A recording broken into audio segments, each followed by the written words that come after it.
Paolo e Pasqualina, marito e moglie di Nurhaci Figus, anche voi protestate qui per l'AIAS. Nei fatti lei, signor Manca, è un paziente dell'AIAS di Cortogliana. Come mai? Lei di cosa soffre? Sia di sbandamenti, non ricordano le cose, anche mangiando mi serve una cosa e non riesco a dire la... Come mai? Lei cosa ha avuto? Un incidente che invece è un'aggressione. Quanti anni fa? 5 anni fa. Sì. 5 anni fa. Lei è stato aggredito e ha avuto dei danni permanenti? Sì.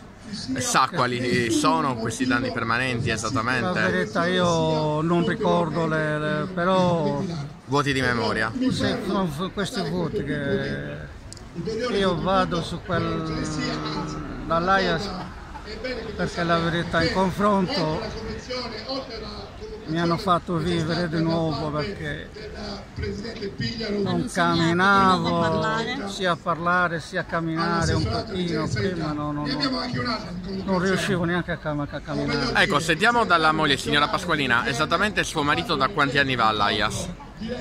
Aspetti, dall'AIAS è 4 anni. Da 4 anni. Suo marito ha una disabilità riconosciuta anche? Sì. Di quanto? A livello di percentuale? Perché siccome che c'è l'INAIL in mezzo, quindi sull'85% con l'INAIL. Prima di 4 anni fa suo marito stava a casa, adesso all'AIAS che cosa fa? Cosa gli fanno fare? Le fanno dei massaggi, non lo so, io... Quante volte va alla settimana?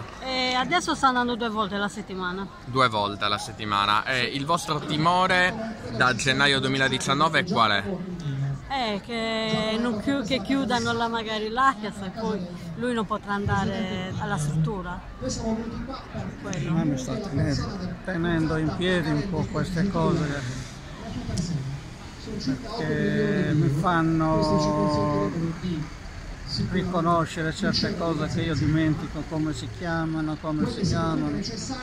anche se faccio degli sforzi adesso anche a rispondere, perché certe cose magari riesco anche, però ci sono tante cose che non conosco più. Lei, meglio voi, che appello lanciate e a chi lo lanciate? Il mio appello è tenere queste strutture con le persone che ci sono, che stanno facendo dei miracoli nei miei confronti. E ultimissima battuta, signora Pasqualina, suo marito dice stanno facendo dei miracoli nei miei confronti.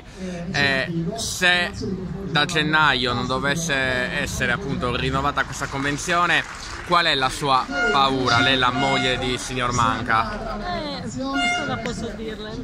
Che poi si butta giù lui, a parte lui, e poi che non peggiori la situazione di com'è, capito?